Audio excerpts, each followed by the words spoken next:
नामापीठे च मधुरं मधुरं स्वरूपं कर्मापीठे च मधुरं मधुरा स्मृतिश्च बुद्धिं प्रबोधय प्रभो मधुबोधशक्तिं विद्यां प्रयच्छ परमां परिभावयामि।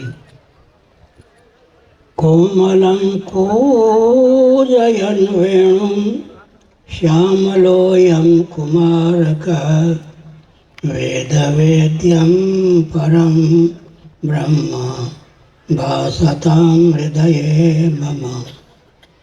कूजन्तं राम रामेति मधुरं मधुराक्षरम् आरुह्य कविता शाखां वन्दे वाल्मीकिकोकिलम्। निगमकल्पतरोर्गलितं फलं शुकमुखादमृतद्रव संयुतं पिबत भागवतं रसमालयं मुहुरहो रसिका भुवि भावुकाः। तृणादपि सुनीचेन तरोरपि सहिष्णुना अमानिना मानदेन कीर्तनीयः सदा हरे। नारायणाखिलगुरो भगवन्नमस्ते शिवाय नमः शिवलिंगाय नमः। तन्मे मनः शिवसंकल्पमस्तु सर्वे भवन्तु सुखिनः। श्रीराम जय राम जय जय राम।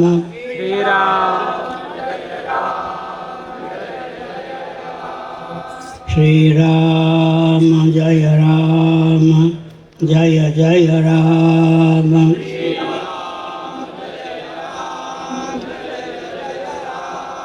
श्रीराम जय राम जय जय राम।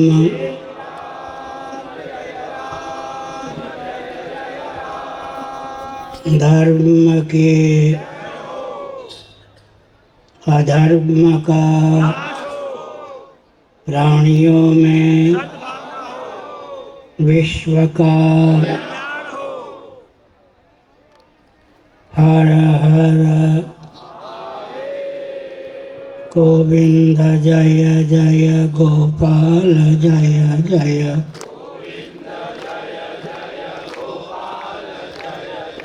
राधा रमण हरे गोविंद जय जय।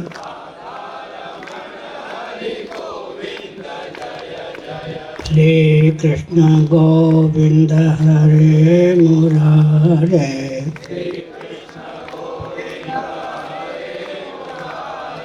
हे नाथ नारायण वासुदेव।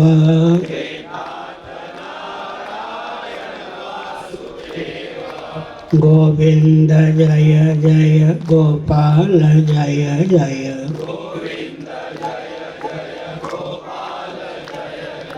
राधा रमण हरे गोविंद जय जय। गोविंद जय जय गोपाल जय जय।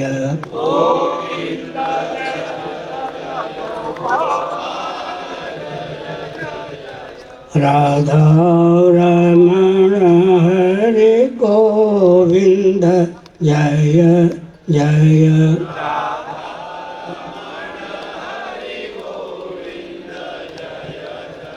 हर हर महादेव।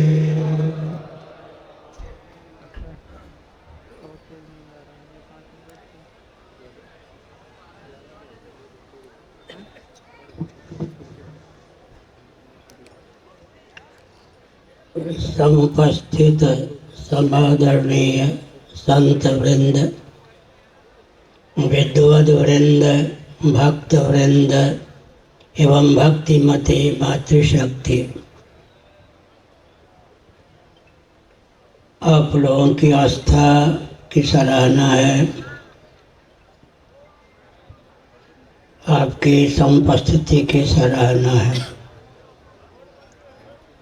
आज मोक्षदा एकादशी गीता जयंती है।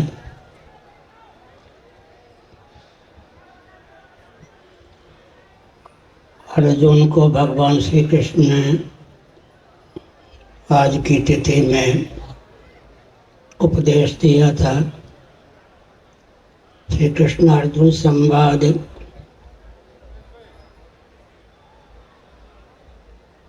से समन्वित गीता प्रायः हिंदुओं के घर घर में है। क्रिश्चियन, कम्युनिस्ट, मुस्लिम तंत्र भी गीता के प्रति आस्था रखता ही है।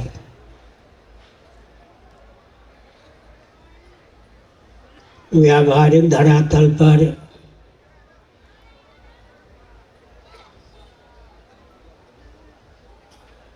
गीता का संदेश यह है कि माना कि विवेकी का दायित्व अधिक होता है, परंतु कर्तव्य का निर्णय एकांगी नहीं होता। अर्जुन का पक्ष था कि विवेकी का दायित्व अधिक होता है। भगवान श्री कृष्ण ने इस भाव को व्यक्त किया कि माना कि विवेकी का दायित्व अधिक होता है, लेकिन कर्तव्य का निर्णय एकांगी नहीं होता। दुर्योधन आदि ने तुमको उस कगार पर खड़ा कर दिया है अर्जुन, यहाँ क्षात्र धर्म ललकार कर कहता है कि क्षत्रियोचित पराक्रम का परिचय दो।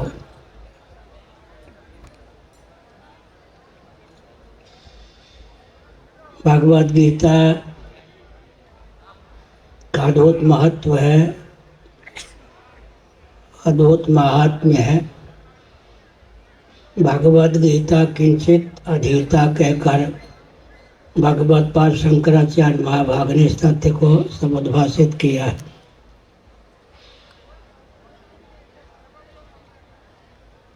गीता के प्रथम अध्याय का नाम विषय के बल पर अर्जुन विषाद योग रखा गया है।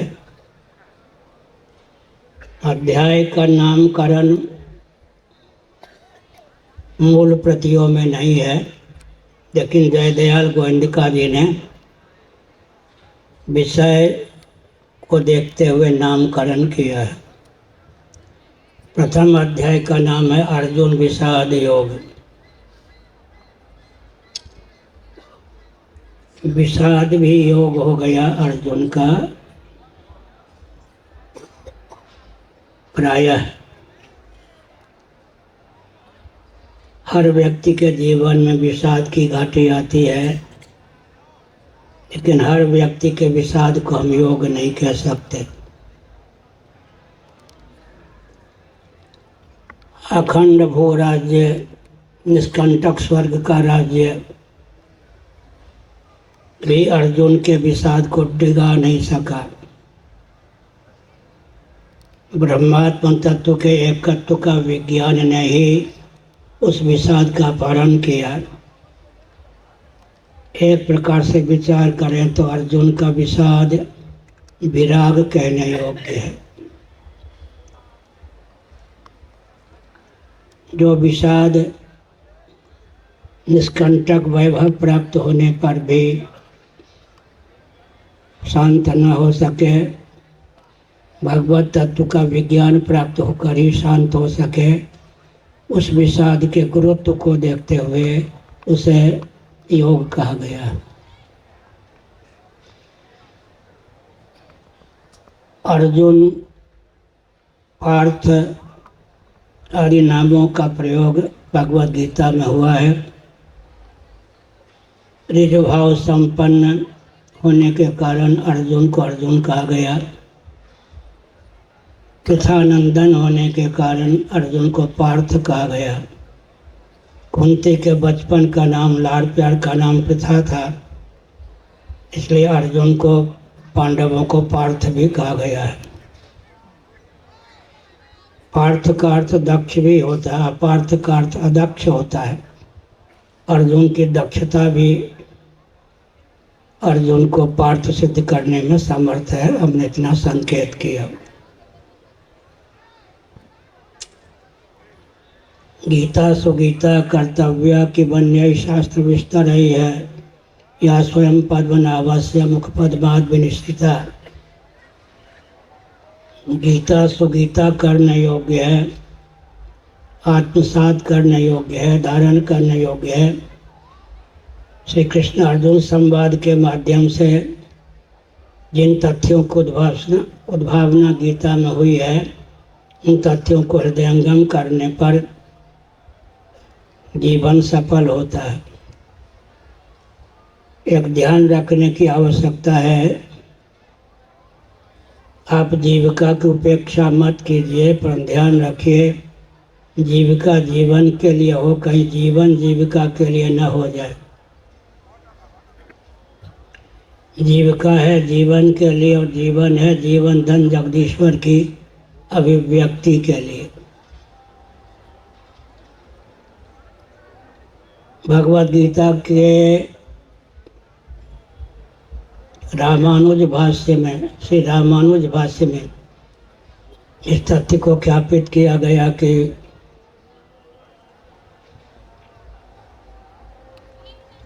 भाई धारा टूट जाती है ना, भगवान की शरणागति कर्तव्य है या नहीं। श्री रामानुजाचार्य महाभाग ने इस तथ्य को समुद्भाषित किया कि शरणागति स्वतः सिद्ध है, कर्तव्य नहीं है, उसकी अनुस्मृति कर्तव्य है।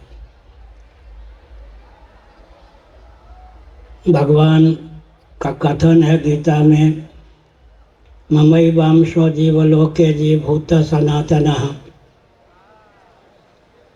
भगवत्पाद शिवाचार्य, भगवत्पाद शंकराचार्य महाभाग ने इस तथ्य को ख्यापित किया कि अंशः, अंश के आगे इव शब्द का अध्याहार कर दें।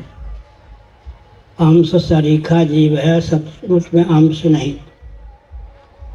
एक मिस्री की डाली को बल और वेग पूर्वक पत्थर पर पटक देते हैं, मिस्री के रवे बिखर जाते हैं। मिस्री भी नश्वर, उसके रवे भी, कण भी नश्वर हो जाते हैं।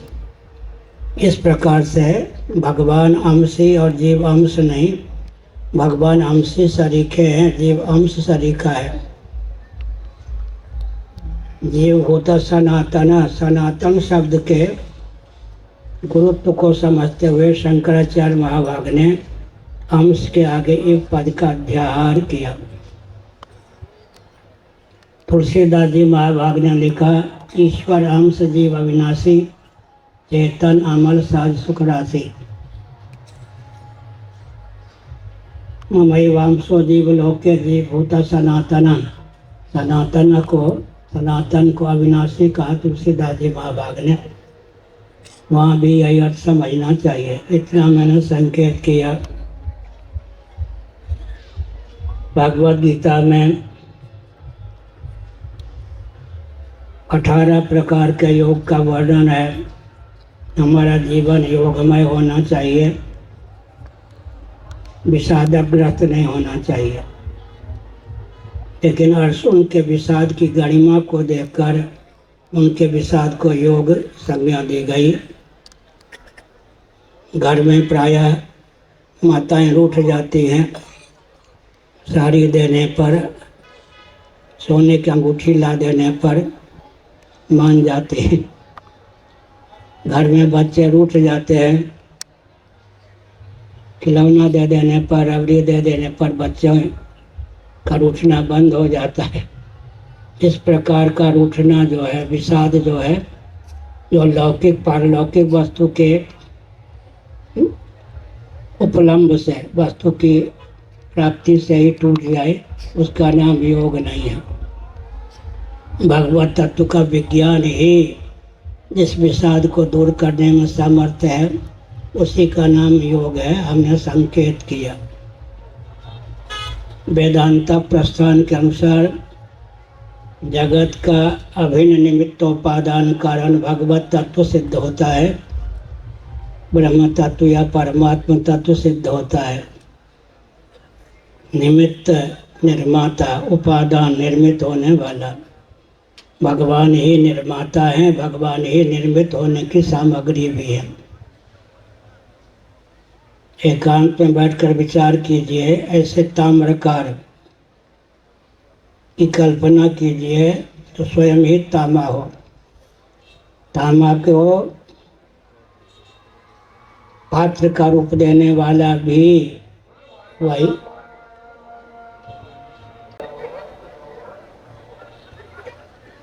तांबे को पात्र का रूप देने वाला भी और ताम्र रूप भी ताम्रकार हो तो लोटा कितना दिव्य होगा। एकांत में विचार करना चाहिए। तदैक्षत सईक्षण चक्रे शोकामयत भवस्याम प्रजाया सर्वं खलिदं ब्रह्म वासुदेव सर्वमिति। इन वचनों के अनुशीलन से अतीत तथ्य सिद्ध होता है। वेदांत वेद्य सच्चिदानंद स्वरूप जो सर्वेश्वर हैं वही जगत बनाते भी हैं, जगत बनते भी। जगत के अभिन्न निमित्तोपादान कारण है। एक विचित्र प्रश्न है, उत्तर मैं स्वयं दूंगा। जगत जगदीश्वर के अंदर है या बाहर? अगर जगत को जगदीश्वर के बाहर मानते हैं तो जगदीश्वर विभु या व्यापक सिद्ध नहीं होते। जगत को जगदीश्वर के अंदर मानते हैं, जगदीश्वर पोला सिद्ध होते हैं। जगदीश्वर व्यापक भी हैं और घन भी हैं, सदघन चिदघन आनंद घन। जगदीश्वर ही जगदाकार समुल्लसित हैं। एकांत में इस पर विचार करना चाहिए। जगदीश्वर ही जगत बनाने वाले, जगत बनने वाले, जगत के रूप में भी समुल्लसित जगदीश्वर ही सिद्ध होते हैं। यह जो स्टील है उसके अंदर ये क्षर है या बाहर? स्टील ही इच्छर के रूप में परिलक्षित है, प्लास्टिक ही इसके रूप में परिलक्षित है। इसी प्रकार जगदीश्वर ही जगदाकार परिलक्षित हैं। जगत न भगवान के अंदर है न बाहर, भगवत तत्व ही जो सदघन चिदघन आनंद घन है जगत के रूप में समुल्लसित है। इस तथ्य का विज्ञान हो जाने पर व्यक्ति का कुछ कर्तव्य प्राप्तव्य ज्ञातव्य शेष नहीं रहता। कर्तव्यम नावशिष्यते यस्त्वात्मरतिरेव स्यादात्मतृप्तस्य मानवः आत्मन्यप्त संतुष्टस्तस्य कार्यं न विद्यते नैव तस्य कृतेन अर्थो न कृतेनेह कस्य न चास सर्वभूतेषु कस्यदर्थ विपाशया यद् ज्ञात्वा नेह भूयो न्यद् ज्ञातव्यम् अवशिष्यते प्राप्तव्यम नावशिष्यते। भगवत तत्व को जान लेने पर कुछ ज्ञातव्य प्राप्तव्य शेष नहीं रहता है। प्राप्तव्य भी नहीं, ज्ञातव्य भी नहीं, कर्तव्य भी शेष नहीं रहता है। कर्तव्य का अंत प्राप्तव्य का अंत ज्ञातव्य का अंत हो जाता है। इसलिए सृष्टि से मन को उपरत करके भगवत तत्व में सन्निविष्ट करने का प्रयास करना चाहिए। भगवत गीता के 5वें अध्याय का अनुशीलन करें, यह तथ्य समुद्भासित होता है। यही बतर्जिता सर्गो येषां साम्य स्थितं मनः निर्दोषम समम ब्रह्म तस्मात् ब्रह्मणि ते स्थिताः।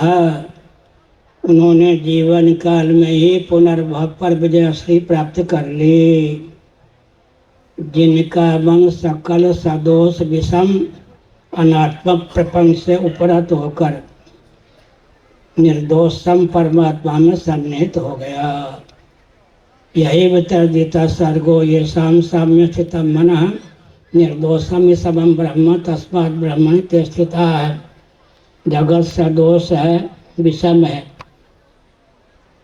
इसका अधिष्ठान स्वरूप परम चरम उपादान स्वरूप परमात्मा तत्व ही निर्दोष है, सम है। इसलिए निर्दोषम ही समम ब्रह्म, संपूर्ण अनात्म प्रपंच सदोष और विषम है, केवल आत्म तत्व ही निर्दोष और सम है। अनात्म प्रपंच से मन को कर्षित कर निर्दोष सम परमात्म तत्व में, भगवत तत्व में या आत्म तत्व में सन्निहित करना चाहिए।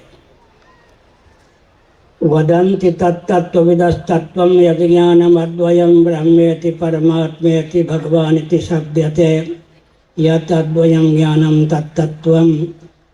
श्रीमद्भागवत प्रथम स्कंद अध्याय 2।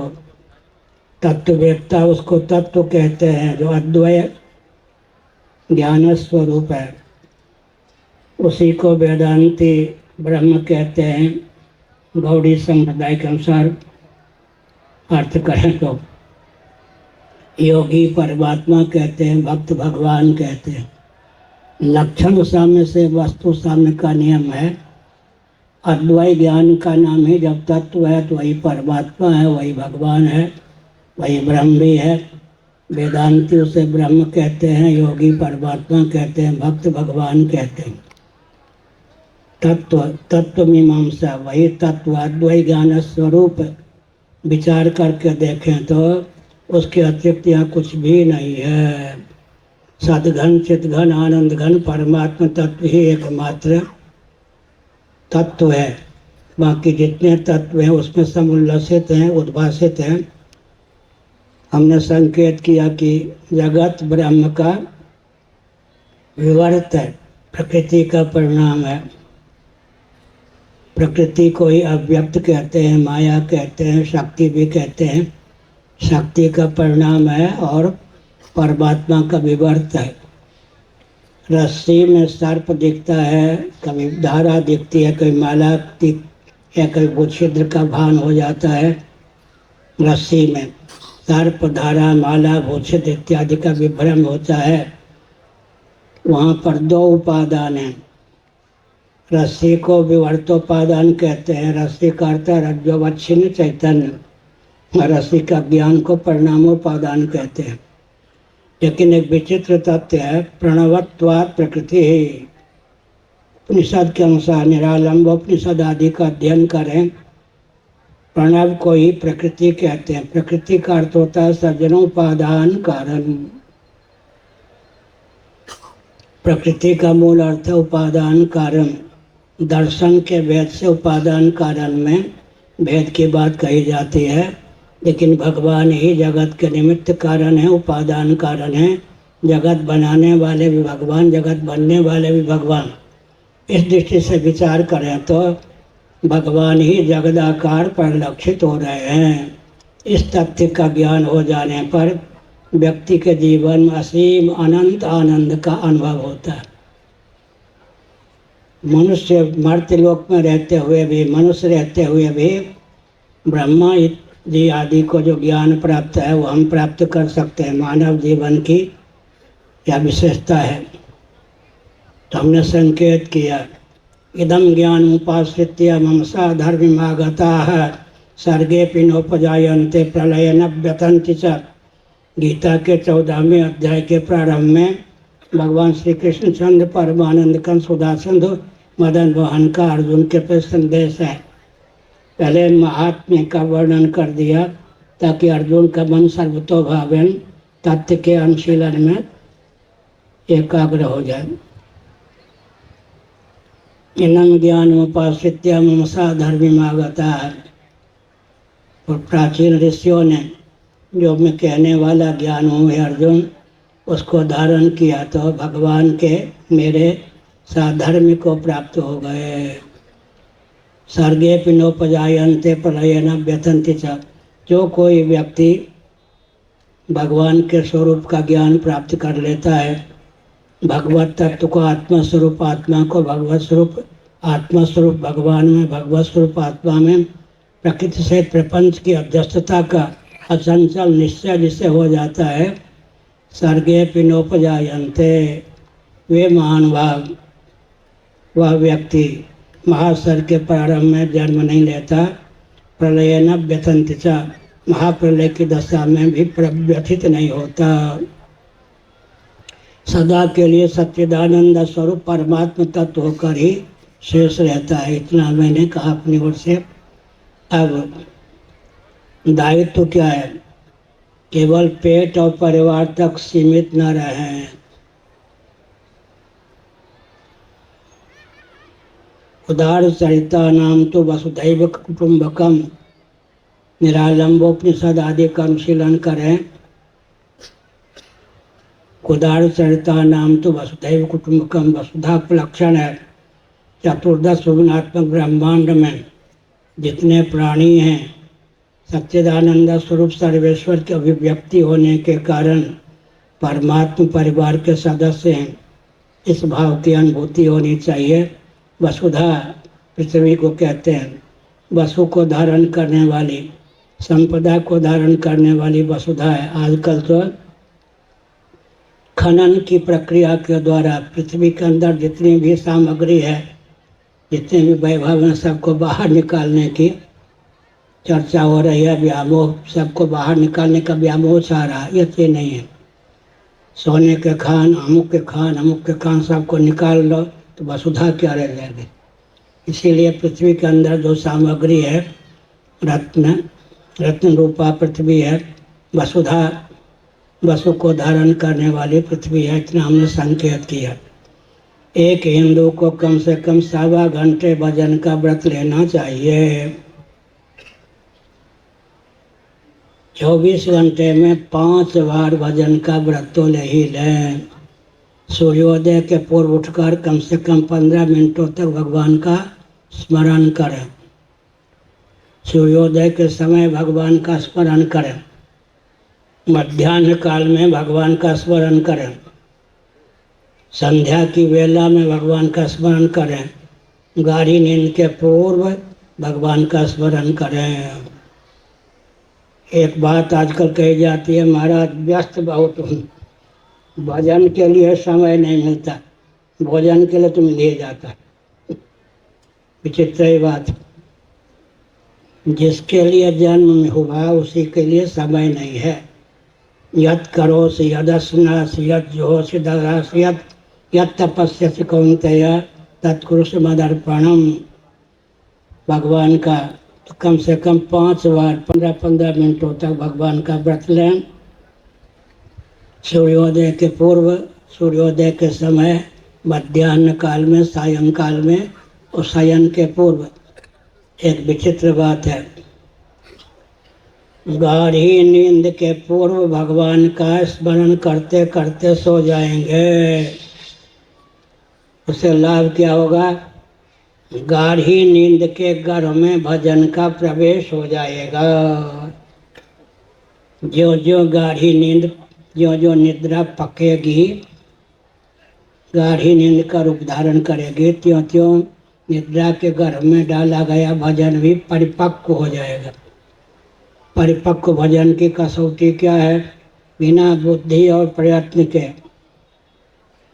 नींद टूटते समय वही नाम निकलेगा मुझसे जिसका जप किया था।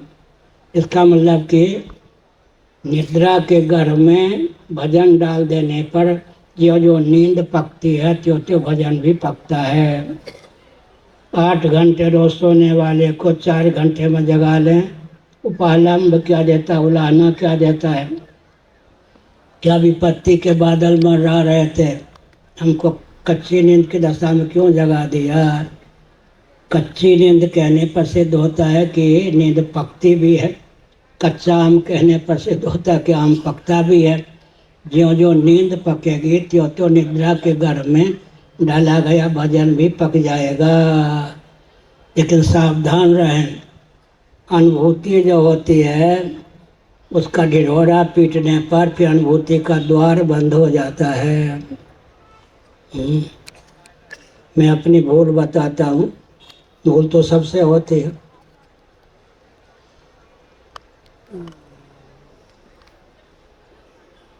पूरी की बात है, पूजन के बाद भोग लगी हुई सामग्री का कुछ अंश दे देता था। चीटियाँ आकर के बड़े प्रेम से पा लेती थी। मैंने साथ वालों से कहा कि चींटियों को ज्ञान रहता है कब भोग लग गया। चींटियां रूठ गईं, उनमें भी तो अंतर्यामी का निवास है, आना छोड़ दिया। फिर हमने कहा भूल हो गई, कान पे हाथ रखा। कान पे हाथ रखने का अर्थ क्या होता है?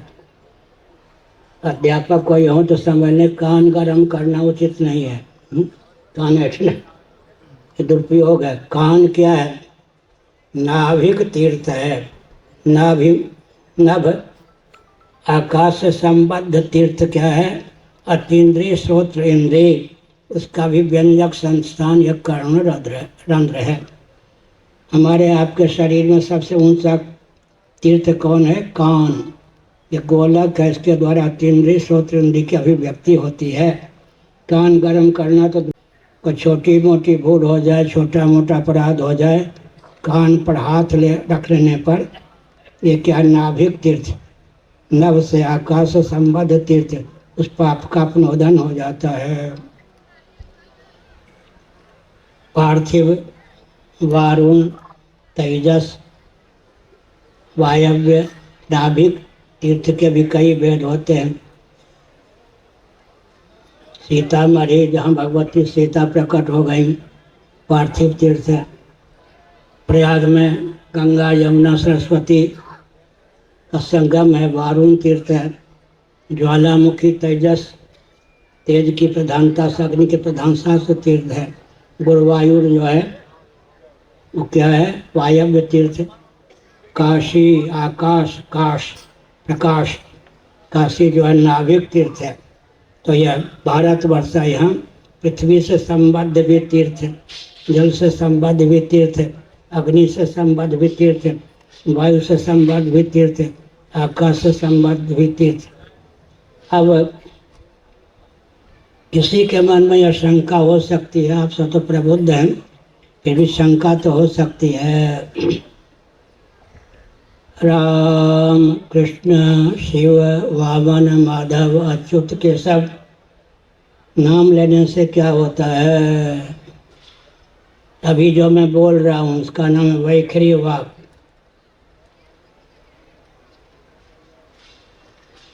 मनोगत वाक का नाम वाणी, मध्यमा।